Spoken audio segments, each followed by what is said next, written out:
Hello বন্ধুরা, তোমরা সবাই কেমন আছো? আশা করি খুব ভালো আছো, আর আমিও খুব ভালো আছি। আজকে তোমাদের সামনে একটা নতুন ধরনের চাউমিনের রেসিপি নিয়ে চলে এলাম। এখানে দেখো আমি সব সবজিগুলো কুচিয়ে নিয়েছি, আর এখানে চাউমিনটা গরম জলে হালকা সিদ্ধ করে নিয়েছি। এখানে কিন্তু একটু অল্প তেল আর নুন দিলে খুব ঝরঝরে মতন হয়। আর আমি আমরা বলি ঢাকায় রেখেছি। এখানে দেখো আমি একটু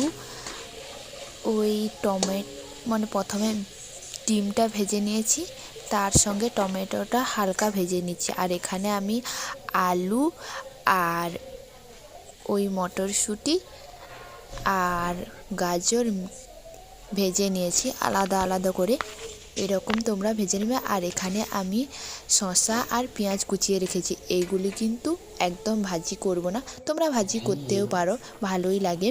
না ভাজি করলে তোমরা কাঁচা উপর দিয়ে দিয়ে খাবে, অনেক সুন্দর লাগে। আমি ভেবেছি আজকে এরকম করেই করব। এই দেখো এত সুন্দর হয়েছে। এরকম হালকা ভেজে নেবে সবগুলো সবজিকে, তারপরে চাউমিনটা দিয়ে ভাজাগুলো উপর দিয়ে চাউমিনটা জাস্ট নেড়ে নেবে একটুক্ষণ সময়। দেখো কত সুন্দর কালারটা এসেছে। আমি কিন্তু কোনো মশলা টশলা ইউজ করিনি। আর দেখো আমি উপর দিয়ে শসা আর কিছু পেঁয়াজ কুচিয়ে নিয়েছি। আর এরকমভাবে খাবে, এরকম গরম গরম ধোঁয়া ওঠা শীতের রাতে সন্ধ্যের দিকে, সেই স্বাদ। তোমরা এরকম করে খেও কিন্তু। আর অবশ্যই কমেন্টে জানাও কেমন লাগছে। আজকের মতো টাটা।